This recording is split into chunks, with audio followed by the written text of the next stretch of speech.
सुखदेव जी कहते हैं, हे राजन परीक्षित, भोले बाबा ने ये प्रण कर लिया था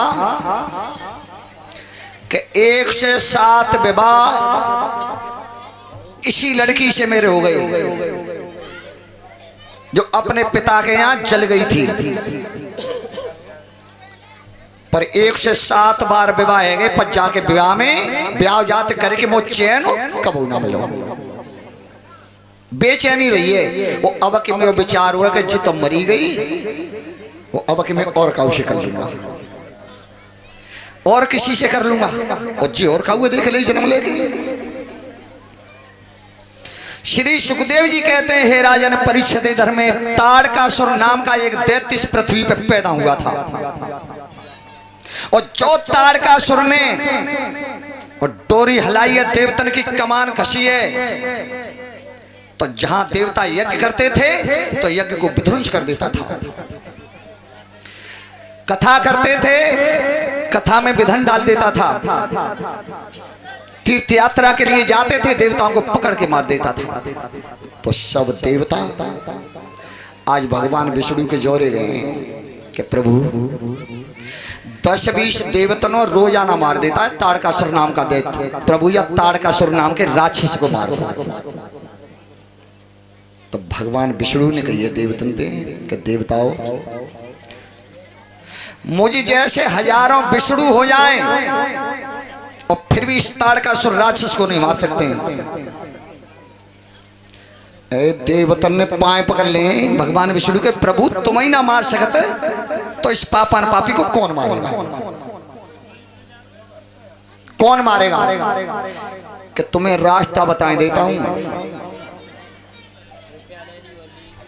ये किन के हाथ मरेगा? ये दुर्गा का वरदानी है, दुर्गा की इसने सेवा की है, तो एक रास्ता बताए दे रहा हूं तुम्हें।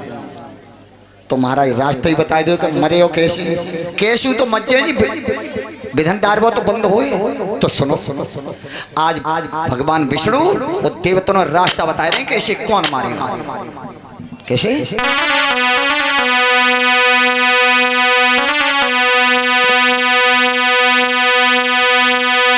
शिवाजी की एक पुत्र होई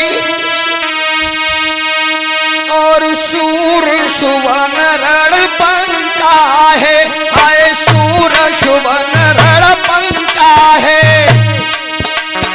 और बेटा है जय शिवजी की वो करे असुर को भंका है।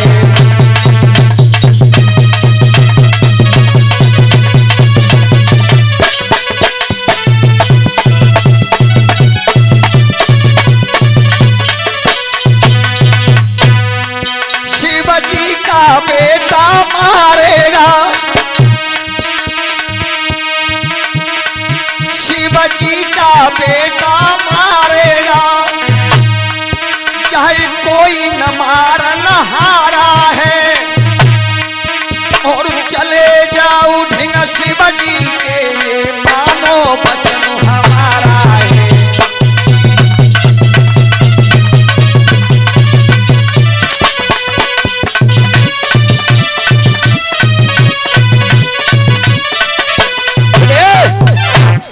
सुनो कि शिव जी के एक पुत्र पैदा होगा, वो ताड़कासुर राक्षस को मारेगा। ये देवतन ने हाथ जोड़े कि महाराज शिवजी को तो भाई ब्याह ना हो, शिवजी को तो भाई ब्याह ना हो। विष्णु भगवान ने कही कि ब्याह की पूछ रहे हो तुम?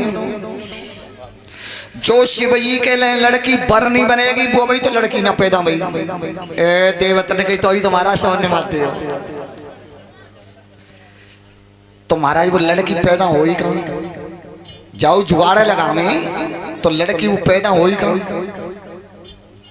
बहुत लंबी कहानी है महाराज कि वो लड़की पैदा होए, फिर प्यालाक होए, और फिर बाप के बच्चा पैदा होए, और तू बड़ा लड़का बड़ो होए, और तब ताड़का सुत्यात्य मारेगा। तो तुम्हारा सब देवता ने मार दिया, खाली कर दिया, सबरी मड़ी है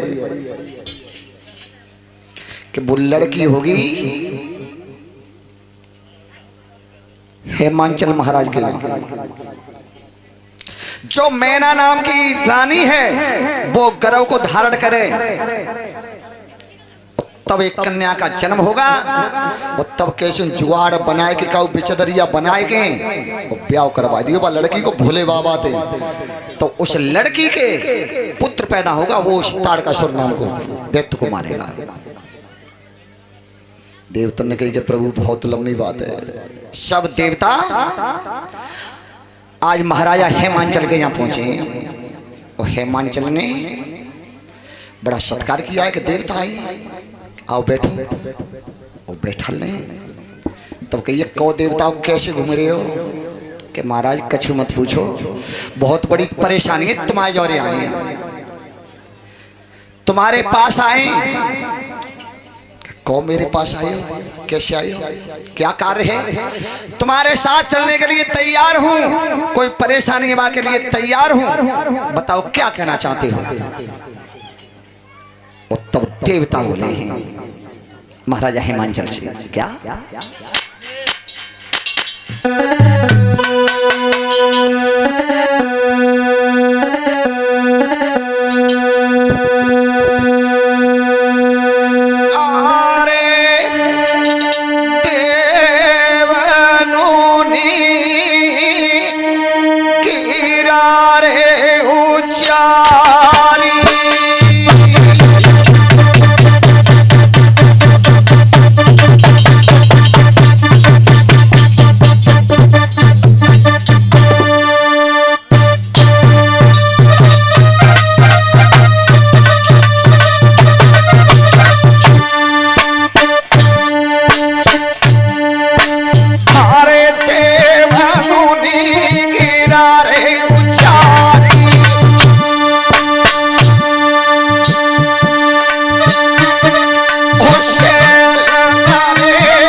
इतनी मुसीबत है कि ताड़कासुर नाम का दैत्य हमको मार रहा है।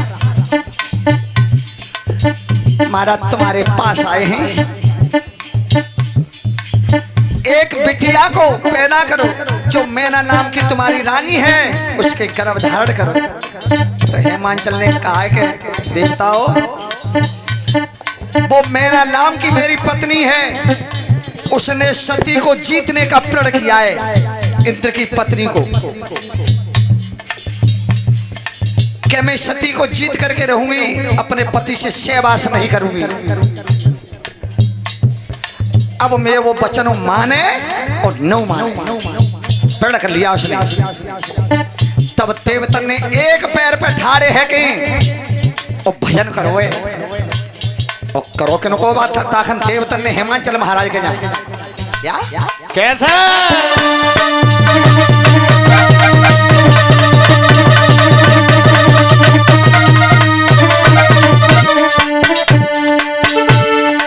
तब देवनुनी भजनु करो ओ कश्यप सुत को ध्यान धरो ओ नाई सूर्य ने समय करो।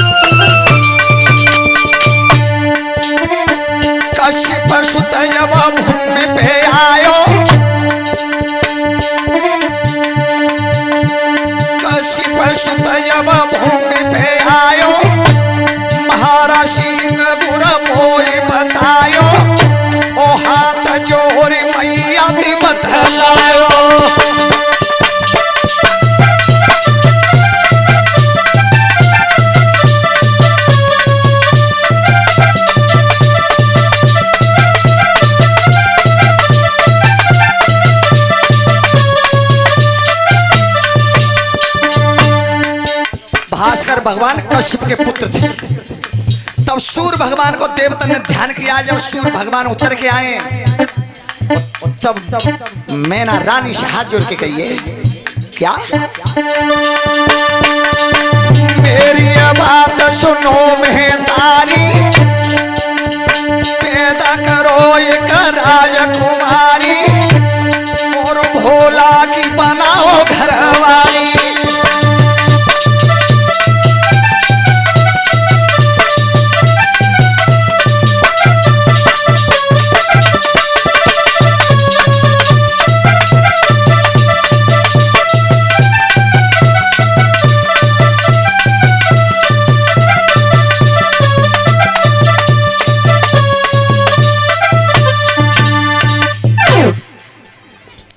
और ये 100 मुद्रिकाओं से हमको सम्मानित कर रहे हैं हमारे भतीजे लालू प्रसाद गांव रनौसा से। परमात्मा इनके कर कमल ऐसे बढ़ाते चले जाएं जो धर्म क्षेत्र में दान करते चले जाएं।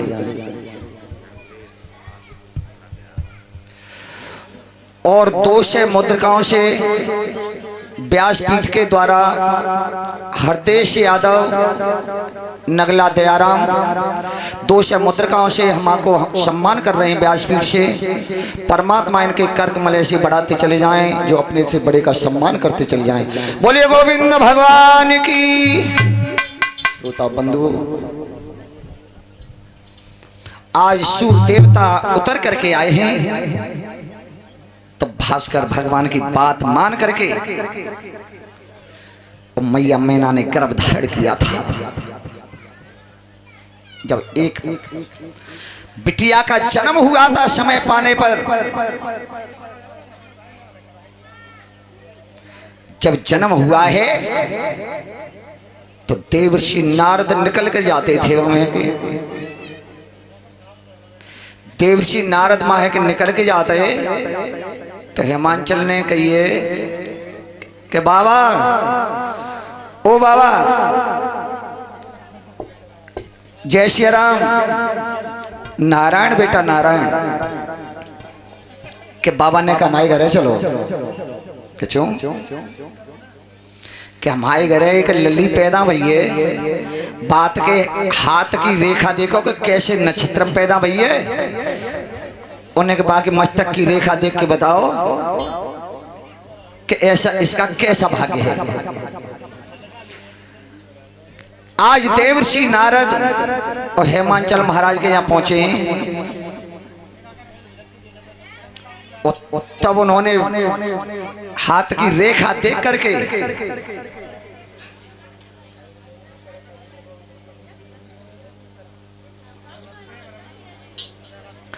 और ये अभी हमारे भतीजे लालू प्रसाद यादव गांव रनौसा से 101 मुद्रिकाओं से सम्मानित करके गए थे। उन्हीं के मामा श्री ज्ञान सिंह यादव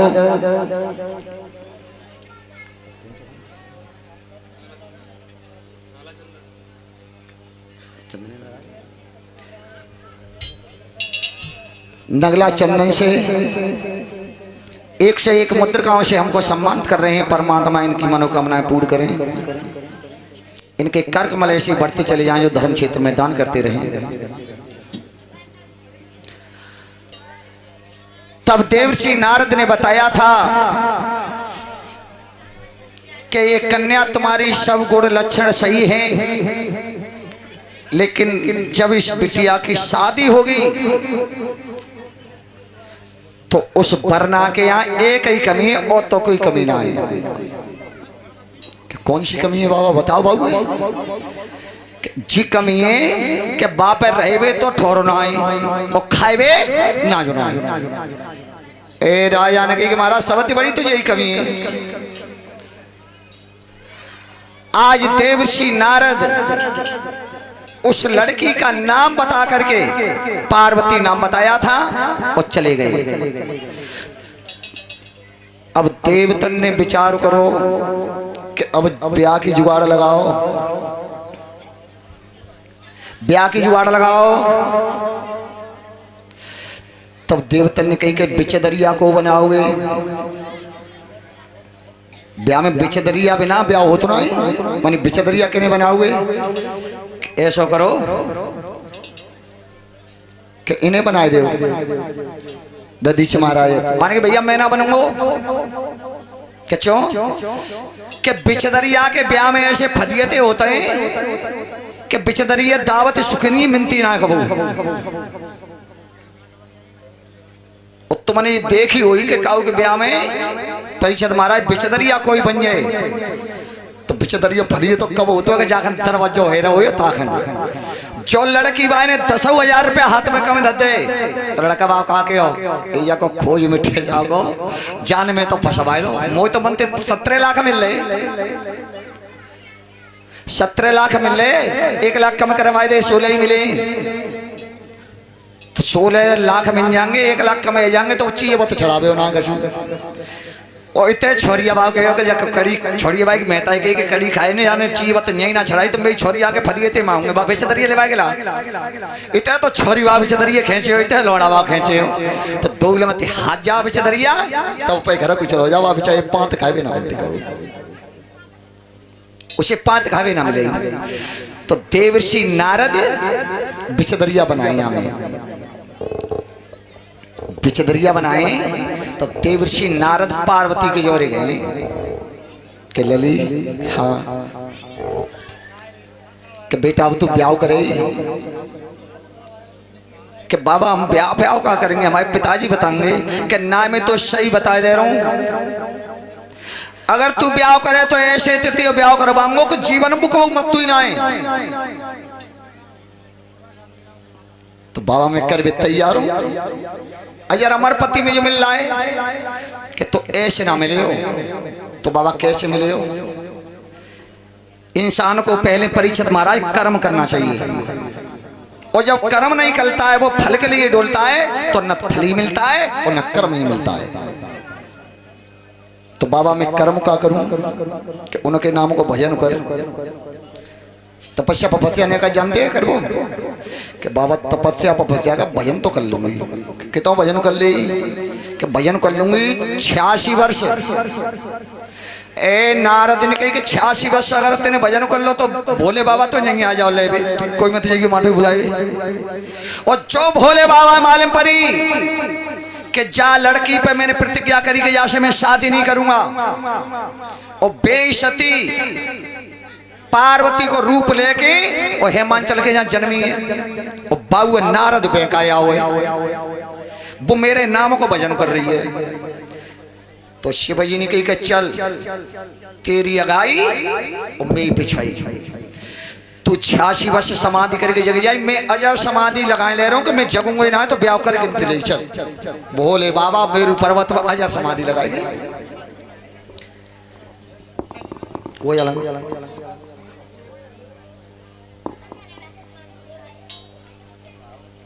अजर समाधि लगा गए और जो 86 वर्ष पूर्ण भई तो देव पार्वती की समाधि तो जग गई। देवता ने कही कि लली तो समाधि में तो जग गई और लला वही समाधि में बैठे और लला की समाधि जगाओ। सब देवता बैठे हुए थे तब किसी ने समाधि जगाने के लिए नहीं कहा। तब वो कामदेव अपनी पत्नी रति को लेकर के और देव समाज में घुसा है। तो कामदेव ने पूछी कि देवताओं आज उदास क्यों बैठे हो, क्या बात है। तो देवता हाथ जोड़ के बोले कि कामदेव भोले बाबा समाधि में बैठे हुए हैं उन्हें जगाने के लिए कोई देवता नहीं जा रहा है। तब कामदेव ने कही है कि मैं जा रहा हूं।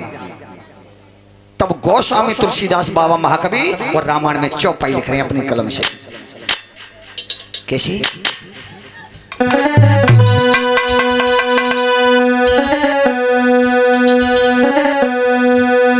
परहित लागित जो देही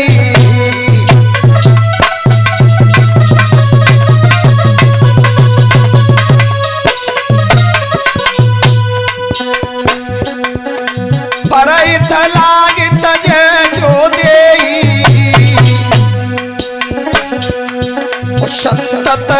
अत्यंत प्रसन्नता है तेरी।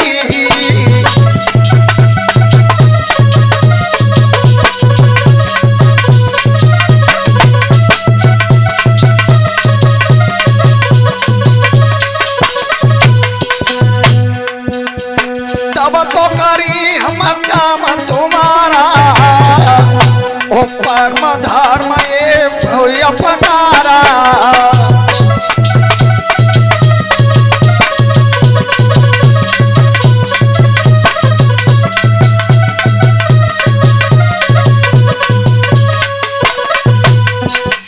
कितनी सुंदर चौपाई लिखी है कि परहित लागित जय जो देही,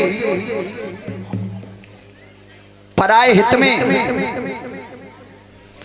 जो अपने शरीर को त्याग देता है उस संसार में उसकी प्रशंसा होती है, उसकी संसार में प्रशंसा होती है। अब देवतन के कार्य में मैं जा रहा हूं तो मैं शिव जी के विरोध में जा रहा हूं तो मैं मर जाऊंगा, लेकिन मेरी संसार में प्रशंसा होगी कि कामदेव ने अपना शरीर और देवताओं के हित में लगा दिया। देवतंत्र परीक्षित महाराज नेक हो तुम प्रेम कर ले हो, नेक भी जुड़ जाओ। ध्यान देना, समझने की बात है मेरी माता बहनों कि नेक भी जुड़ जाओ तो तुम्हारा कल्याण हो जाएगा। और सुनो, संत भगवान हैं, संत भगवान आपके पास बैठे हुए हैं और देवतंत्र जी नेक ही जुड़े हैं। केवल मेरे प्रभु के, मेरे राम के वस्त्र धारण कर लेने और तामे तुम चाहे कौन चले जान दो इन्हें। भगवान राम और कृष्ण के वस्त्र धारण करके, लेकिन तुम चाहोगे और तंगे इन्हें भोजन और वस्त्र और जल मिलेगा। लेकिन राम के वस्त्र धारण करने से वो परमात्मा इन्हें चौरे में भोजन दे रहे है तो, लेकिन भीतर जाए रंगले हुए तो परमात्मा तुम्हें अपनी छाती से चिपटा लेगा।